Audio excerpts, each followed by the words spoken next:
Om Swastiastu. Assalamualaikum warahmatullahi wabarakatuh. Shalom, Namo Buddhaya, salam sejahtera bagi kita semua, salam harmoni. Halo semuanya, perkenalkan nama saya Novita Nur Afni dengan NIM 2011031061 dari kelas 3B, nomor absen 5, Program Studi Pendidikan Guru Sekolah Dasar Fakultas Ilmu Pendidikan Universitas Pendidikan Ganesha. Di video kali ini saya akan menjelaskan mengenai konsep bangun datar, kemudian konsep kesebangunan, dan kongruensi segitiga. Nah, untuk lebih jelasnya, mari simak video saya. Langsung saja, di sini materi pembelajaran. Yang pertama adalah konsep bangun datar, yang kedua adalah konsep kesebangunan, dan yang ketiga adalah konsep kekongruenan segitiga.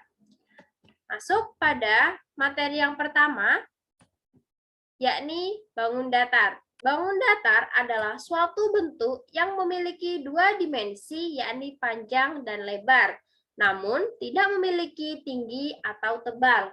Jadi bangun datar itu dibatasi oleh ruang garis dan lengkung. Nah, ruang garis itu bisa disebut dengan sisi. Dan besaran rotasi antara garis pada bidang disebut dengan sudut. Nah, di sini ada jenis-jenis bangun datar.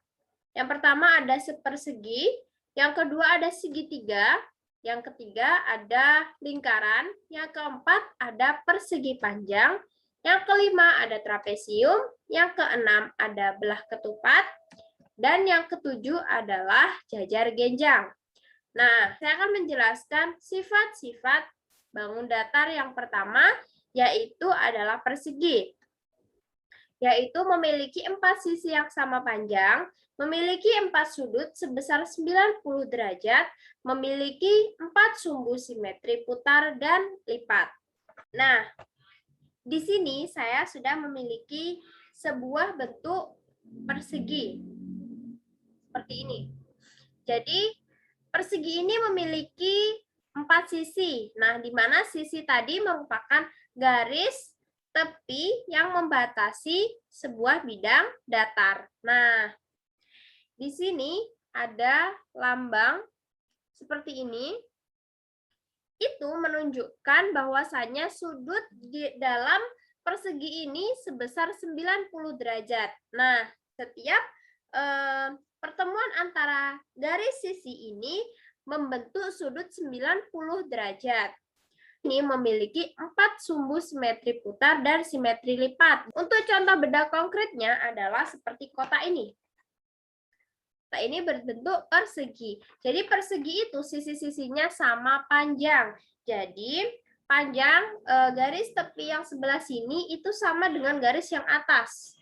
Selanjutnya yaitu ada bangun persegi panjang. Dengan sifat-sifat memiliki 4 sisi yang dimana 2 sisi yang berhadapan sama panjang, memiliki 4 sudut sebesar 90 derajat, memiliki 2 sumbu simetri lipat dan 2 sumbu simetri putar, dan memiliki 2 diagonal atau garis melintang yang sama panjang. Oke, di sini saya sudah memiliki bentuk persegi panjang. Ada 4 sisi, yaitu sisi 1, 2, 3, dan 4. Nah, di sini untuk sisi yang berhadapan itu sama panjang. Jadi sisi atas sama dengan sisi bawah, sisi kanan sama dengan sisi kiri panjangnya. Nah, kemudian di sini ada 4 sudut, yaitu di sini sudut siku-siku sebesar 90 derajat. Nah, keempat sudut ini memiliki besar yang sama. Itu kemudian memiliki 2 sumbu simetri putar dan simetri lipat. Memiliki 2 diagonal, yaitu garis melintang. Diagonal merupakan garis melintang. Bangun selanjutnya yaitu adalah bangun jajar genjang. Dengan memiliki sifat 4 sisi yang sama panjang, memiliki 4 sudut, di mana sudut yang berhadapan itu sama besar, dan tidak memiliki sumbu simetri lipat dan putar, memiliki 2 diagonal garis melintang yang sama panjang. Ini merupakan contoh benda berbentuk jajar genjang. Nah, 4 panjang sisinya ini sama. Jadi panjang sisinya itu sama besar. Namun dari 4 titik sudut ini tidak yang sama hanya 2. Jadi pojok sini itu sama dengan pojok yang sebelah sini, dan pojok yang sebelah sini akan sama dengan yang sini. Jadi di sini membentuk sudut lancip.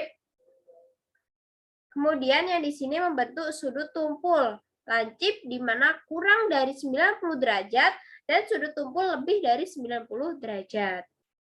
Kemudian jajar genjang ini tidak memiliki sumbu simetri lipat dan tidak memiliki sumbu simetri putar. Bangun dua diagonal yang sama panjang. Ada bangun belah ketupat dengan sifat-sifat 4 sisi yang sama panjang, 4 sudut sama besar, 2 sumbu simetri putar dan lipat, dan memiliki 2 diagonal yang sama panjang. Ini merupakan contoh bentuk bangun belah ketupat, di mana sisi-sisinya ini sama panjang dan keempat sudutnya ini sama besar. Jadi bisa dikatakan bahwasanya bangun belah ketupat merupakan bangun datar yang sama dengan persegi, namun diputar sebesar 180 derajat. Jadi apabila persegi seperti ini diputar 180 derajat menjadi bangun belah ketupat. Nah, seperti itu.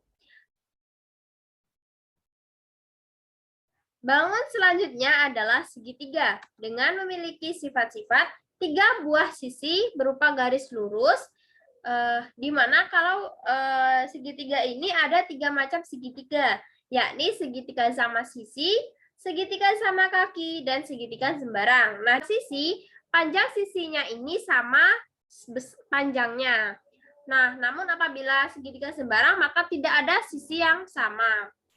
Dan jumlah sudut dalam segitiga ini sebesar 180 derajat. Selanjutnya yaitu bangun trapesium dengan memiliki sifat 4 sisi dan sisi yang sejajar sama panjang, kemudian memiliki 4 titik sudut dan jumlah sudut yang berdekatan adalah 180 derajat. Trapesium itu ada 3 macam, yaitu ada 2 macam, yaitu trapesium sama kaki dan trapesium sembarang. Itu dari trapesium sama kaki, di mana panjang kaki yang sebelah kanan dan sebelah kiri itu sama. 4 titik sudut, yaitu di pojok sini membentuk sudut lancip, pojok-pojok yang bawah ini membentuk sudut lancip, dan yang pojok di atas ini membentuk sudut tumpul. Memiliki jumlah sudut 360 derajat, memiliki diameter yang membagi lingkaran menjadi 2 sisi seimbang, memiliki jari-jari yang menghubungkan titik pusat dengan titik busur lingkaran, dan diameternya konstan. Ini merupakan contoh bentuk lingkaran. Jadi jumlah keseluruhan sudutnya ini adalah 360 derajat. Nah, yang dimaksud dengan jari-jari, nah di sini ada titik pusat. Titik pusat yang menghubungkan dengan busur lingkaran ini disebut dengan jari-jari. Sedangkan diameter itu adalah garis tengah.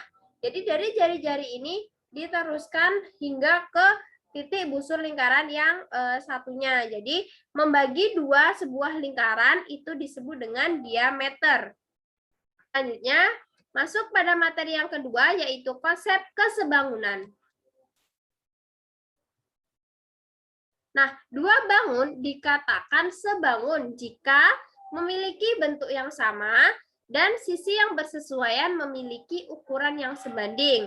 Nah, di sini ada sebuah contoh, yaitu persegi panjang dengan panjang 2 cm dan lebar 4 cm. Kemudian bangun yang kedua ada panjang sebesar 4 cm dan lebar sebesar 8 cm.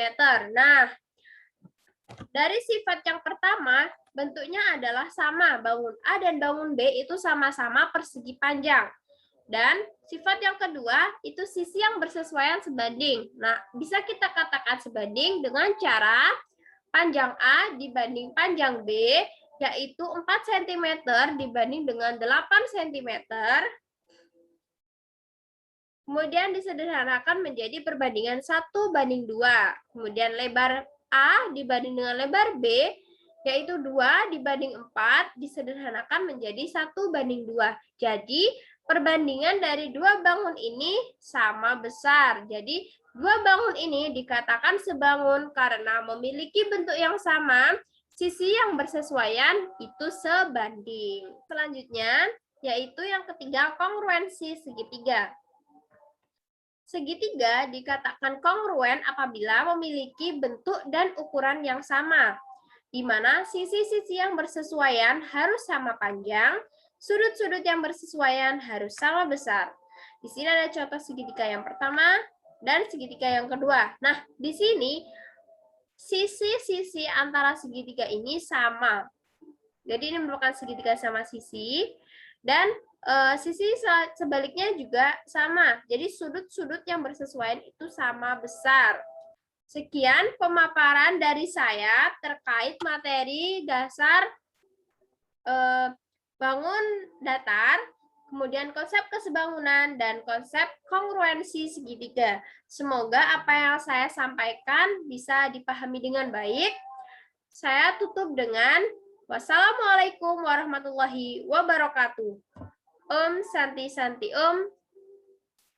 Salam sejahtera bagi kita semua. Salam Namo Buddhaya. Salam harmoni.